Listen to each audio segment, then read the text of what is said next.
Hi, everyone. Welcome back to Creatively Crafted Life. My name is Melanie, and Nikki is joining me again for another conversation. And this time we're talking about our successes and failures in this past year.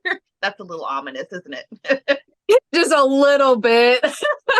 That's okay. I'm excited about this talk because, it's good to reflect about what your year looked like. I mean, it is the end of December. I can't even, this year just flew by. And I know math, it's 1/32nd or 1/31st of my year. So the amount of time is getting smaller and smaller. But Yeah, man, does it speed up. it sure does. It gets even faster. Trust me on this one.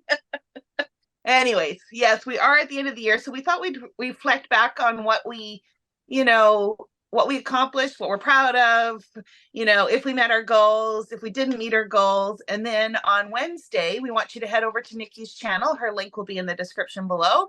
And we're going to talk about what our thoughts are for 2024. So before we get chit-chatting and all, onto different side topics, we're going to start with you, Nikki. What are you most Starting with me? We never yeah. start with me. Gotta switch it up, it's the end of the year. So what are you most proud of having accomplished in 2023? I'm proud the fact that I did 3 videos a week throughout the entire year, and I continued to scrapbook and use my supplies. As we've talked the last several months, we both have kind of just hit a slump. And Yeah. I'm proud to say that I did my goal of 3 videos a week. Now in December, I did take a break, so I'm only doing 2 videos, this video and then my design team project. But for 11 months out of the year, I did 3 videos a week, at least, because there was a couple months there where I did a video a day. Yeah. Wow. And no wonder why you're feeling a little, maybe burnt out a little bit. That Yeah. is a lot. I actually did the opposite. I was at 3 videos a week, and I actually scaled back to 1 video a week. And that wasn't necessarily a goal of mine, obviously, to scale back. But the thing with goals and plans for the future is that while they're great to have and great for something to strive for, it's not the end of the world if you don't get them, or in my case, you have to change and adapt because of circumstances. So congratulations on meeting that goal. Now the question is, and I'm sure we'll talk about it on Wednesday, is if you're going to continue with that kind of schedule, or maybe you're going to go to 5 a week. We'll see. We'll see, right? Yep, we'll talk about that on Wednesday. So every year I have a scrap the goals hop. I don't think I'm going to do that this year because it's too late. I didn't get on the ball and get people together. But I did want to show you my project because this is what I do yearly for my goals. Sorry, there's the glare. Yeah. Let me turn it off real quick. At least it's a circle. At least it's a circle with your circle. You Yeah. just have to line it. You just have to line it perfect. There you go. There we go. That's Okay. great. So I had 3 major goals. My first goal was to become monetized on YouTube. Right. I didn't make that happen. However, I did reach 1,000 subscribers. So when I took my screenshot here, I had 838 and I'm at 1,081. So I reached that That's goal. great. Awesome. That's great. Yeah. Yeah. So you're one step closer to being monetized. So I am. that's fantastic. Yep. And then they switch it up where you have to have 3,000 watch hours to do like the memberships or whatever. And so I'm almost to 2,000 watch hours. When I videoed this, it was 1,400. So that's closer as well. Yep. And then my second goal was to learn techniques in person. And really, the point of that goal was because I felt like I was stuck in my house a lot when scrapbooking and doing it myself. And so my goal was to meet new people and that kind of thing. So instead, I did a whole bunch of crops this year, which I haven't been able to do in the past. So that was a lot of fun. You went to what is it called? What is it called? The whatever house or the what house or the what is it called? What is it called? The whatever craft house in Kansas. So I do that yearly. Yeah. That's kind of a given. Next year it's going to be in August. So hopefully my husband can get the week off because I went Wednesday to Sunday for that, which was a lot of fun. Wow. Wow. But there's been local crops. So I actually have a crop coming up in January, also in December, that I went to, and it's just been a lot of fun. I made a great crafty friend. I've actually been to her house a couple times now since we like connected. It's been fun. Oh, that's awesome. I think that's what I like most about crops is connecting with like-minded individuals. And while YouTube is great and you do, meet all sorts of people that you probably never would have otherwise, I think that personal interaction, in person, is something different. I don't think that this quite replaces that. Right. Although I've loved our conversations. I'm not gonna lie, they've been fun. Yeah, it has been a lot of fun. And hopefully we'll continue in the new year. We'll talk about that on Wednesday too, I bet. Yep, on Wednesday. Okay, so then my third goal was to join an official design team. I'm on 2 design teams, and I actually joined Scrap the Boys this year, which really, really enjoy that design team. But I wanted something, like Cherry on Top, Simple Stories, Echo Park, one of the bigger ones, and I'm just not there yet. I did apply, which is a big step, right? I think the portion that's lacking is the fact that I'm not monetized. And my photos and my layouts aren't awesome. They're okay, but they look very not professional. And so I need to step on my game in that aspect. Yeah, I can see that. I can see that would be an important factor that they would be looking at is how well does your product present or their product present in your videos and stuff. So I'm assuming you've got plans for that, which we'll also talk about on Wednesday. Yes. Plans. So what about you? Those were kind of my 3 big goals. Yeah. So I started off the year with a no spend, which actually triggered this whole conversation. Mm-hmm. And one of my goals was to just spend less this year in general. I mean, to say a no spend over the course of a year, given me knowing myself, was never going to happen. But in looking just at the financial stuff, because I do track how much I spend, I'm probably down about 25%, pretty close from previous years. So I'm going to be I am very happy with that. Yeah. I would have liked it to have been a little bit more, but I also don't regret any of the purchases I made. So I guess it's a win-win, however you look at it. The other part was, in conjunction with that, was to use more of my stuff. And I think I've done a pretty good job of using my stuff. I craft throughout the year. What I am disappointed in, I think, is more my scrapbooking journey in general. So I've done a lot of base pages with no photos, so we've talked about this before, that photos have been an issue for me. And I think that's where I'm like, I have to figure out why, besides just the photos, because I'm sure there's something else that is triggering it. And so we'll talk about some things about what I'm going to switch up next year again on Wednesday. So you guys, seriously, if you are following Nikki and clicking that notification bell, you're going to miss out on Wednesday's conversation. But I did finish 2010, which was another one of my goals, was to just kind of wrap that year up. And that sounds kind of funny because it's like 2010, like really? But that was about the year when I switched to not scrapbooking chronologically. So I would just go all over the place. And what I'm finding is that my type of personality likes to have closure on certain things. And the fact that I'm never getting that is really also, I think, a detriment to why I've stopped scrapbooking, because it feels like I'm never making any progress. And so I'm going to switch it up a little bit for next year and maybe not focus so much on doing whatever, but like, okay, let's have a dedicated project to work on. So, but I'm glad it's done. 2010 is done. Only what, 13 more years to go. Nikki's applauding. Yeah. So I'm so glad that you got that done. I know that was a real struggle for you, but also like, maybe take some pressure off yourself. We've talked about it multiple times. You put these rules down. Yeah. It's okay. You know, Yeah. I'm so glad you got it done. But again, you don't have to feel like you have to get the year done. Right. Maybe talk about smaller projects and make that a goal instead. Did you get your Thanksgiving like book? Because you made a book with I the made a chipboard. book. I made a book. So I was originally thinking I was going to use that for December daily, and then I decided that I wasn't, and that I went home for Thanksgiving. And so the photos from that I think are going to end up in that book. I just don't know if I took enough photos. So that's the other side of the equation because the book's quite big. So yeah, I'm not sure yet on that one. We'll talk about unfinished projects too on Wednesday. At least I hope we will talk about all this stuff. You know us, we never remember from one Oh, thing I to the know. next. This is so Um, true. Okay. One thing I did want to ask you about was Black Friday shopping. How did that go for you?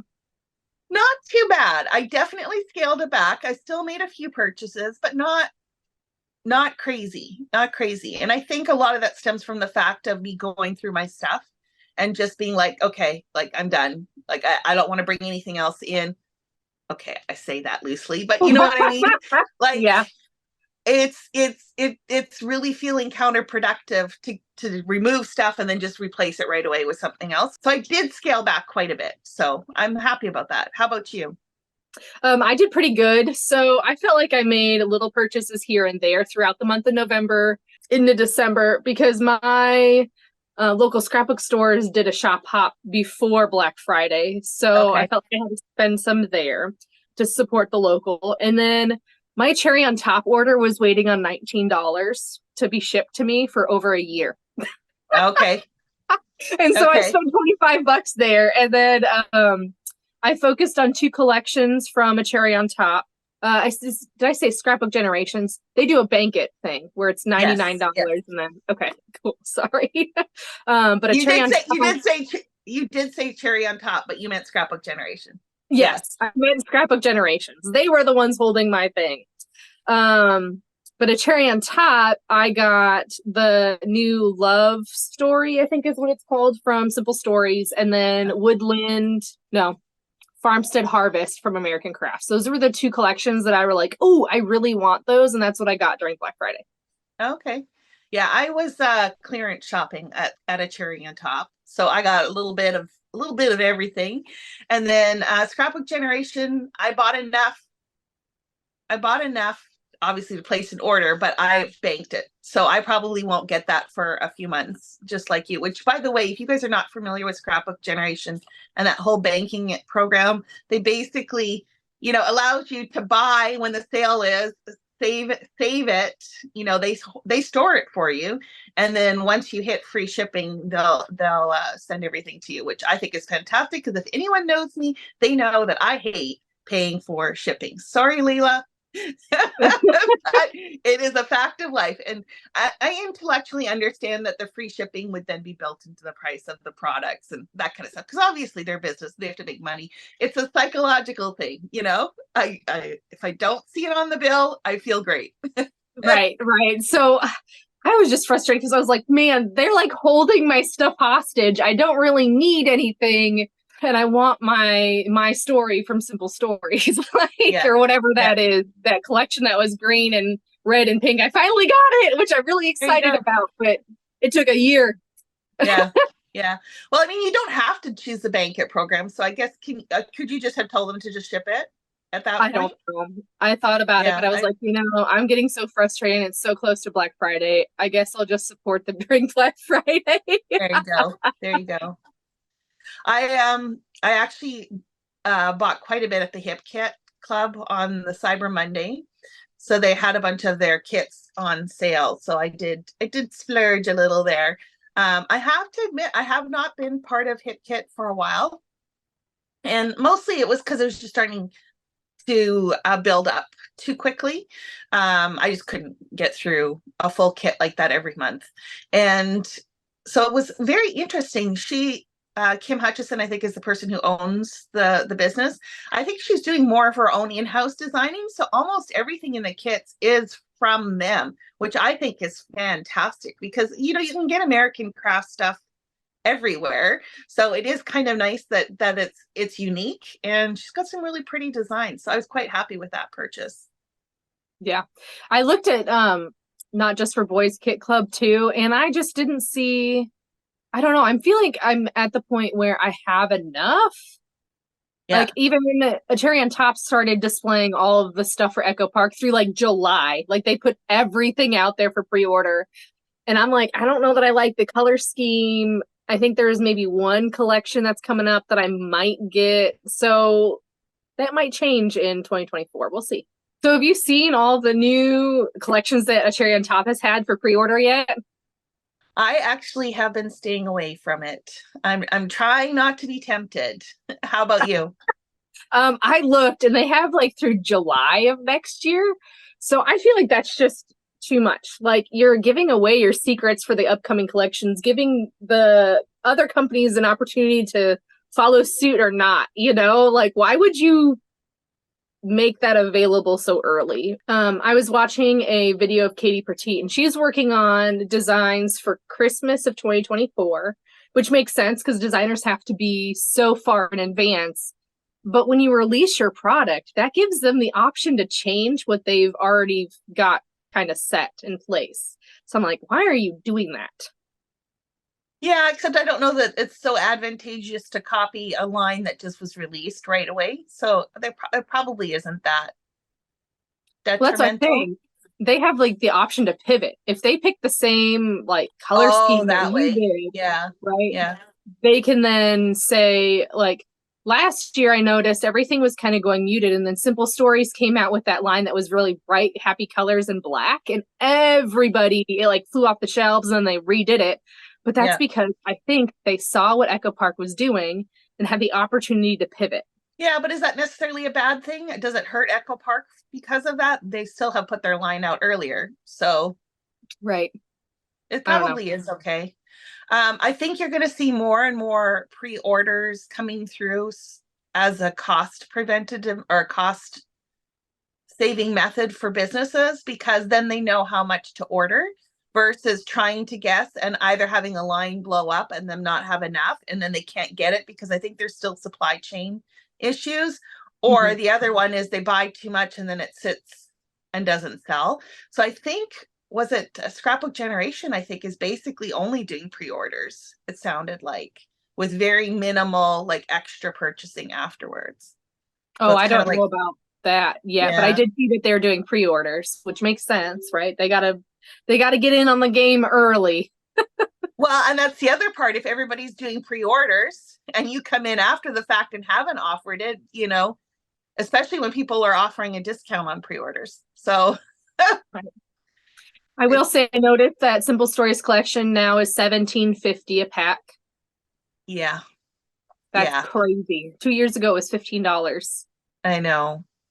We're going to see that more and more, I think, as time goes on, just the prices.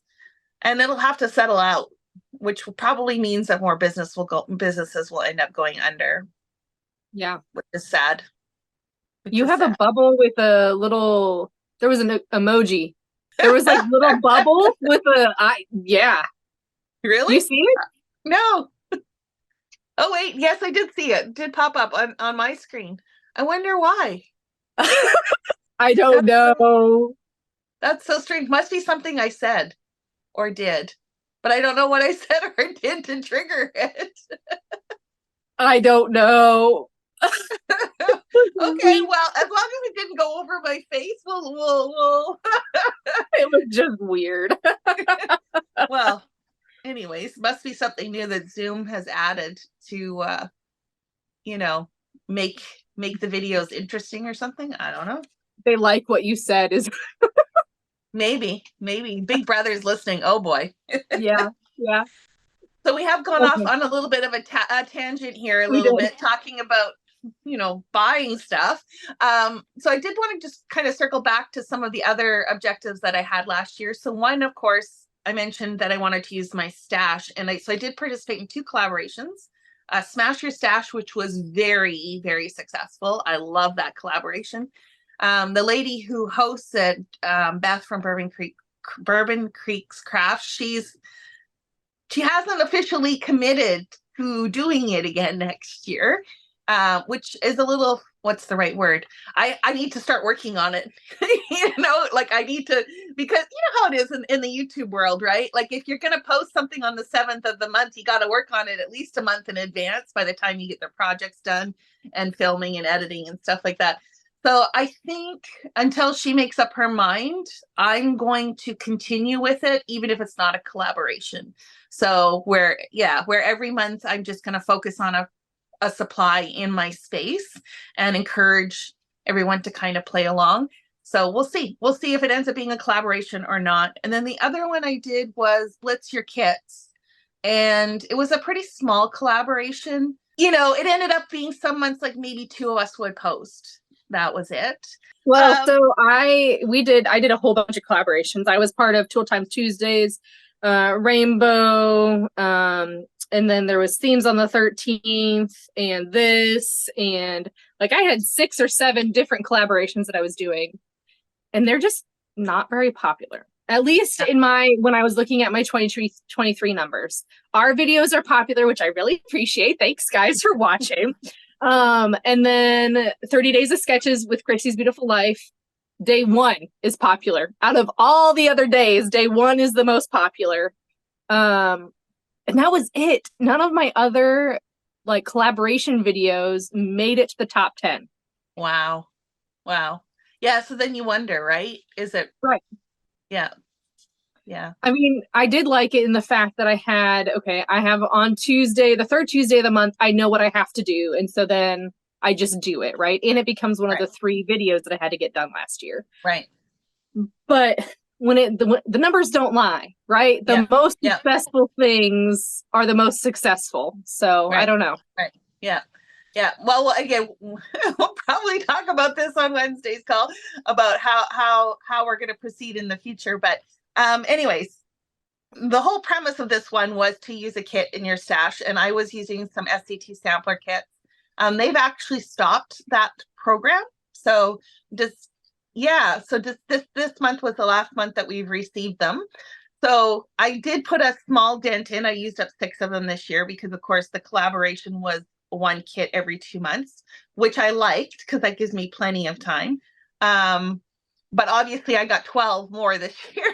So, I was fighting a losing battle sort of, but now that they finished, I'm hoping maybe next year I will probably continue with it and just see where it is, whether it's within a collaboration or not. But yeah, there is that. The other collaborations I did was with you. And of course, I've had pretty good success with that as well. And I think it's been generally well received. So we would love for those of you that are watching this, of course, to share our videos and put the news out that we've been hosting these or collaborating with these, because they've been a lot of fun. And we hope that you feel part of our conversation. I think that's really what I like to do is foster kind of a community. That, and if you have any ideas for what we should do in 2024, please put them down below because we need them. We like to talk, but it's not always so easy to come up with like an actual theme per video, right? Truth. Yeah. One other collaboration I started was with my friend Layla, and it was kind of like coffee time. And I really loved that concept. And I think we did it for a couple of months. And then, to be honest, it just got really hard to connect. She got really busy. I got really busy. And just to find the time to actually do the one-on-one videos like this was very difficult. Part of the problem was probably because we were trying to do it every second week versus our collaboration is once, basically once a month, if you want to think of it that way, because there's only 1 video for each of us. So yeah, anyways, that overall was okay, but I wish it would have gone on longer, but that's okay. Like I said, it ended up that I just got too busy anyways, but that was my 2023. I'm not unsatisfied with it. Of course, I always say, Cole, you could have done more, but no, I really couldn't have. I was pretty maxed out. So I'll take it for what it is, and we'll see what 2024 brings. That's the thing too. Like, even though you didn't, like, we both didn't complete our goals, right? Not wholly at least, there's always next year. Like, don't ever beat yourself up because there's always more time to do it. And that's why I'm like, I didn't do very well, but at the same time, like I met half my goals, and so I'm okay with it. Yeah. And this is fun. This is not life or death, life threatening. It's not, this is for fun. So, we have to keep that spirit in line with those goals. But yeah, so that is it for our recap. We'd love to know below if any of you had goals for 2023 and how you felt about your progress throughout the year. Maybe you had a year like us where it was busy and you only got done half, or maybe you smashed it out of the park and exceeded your goals. We'd love to hear below. Be sure to head over to Nikki's channel on Wednesday, where we're going to talk about our plans for 2024. Thanks so much for hanging out with me, Nikki. We'll see you on Wednesday.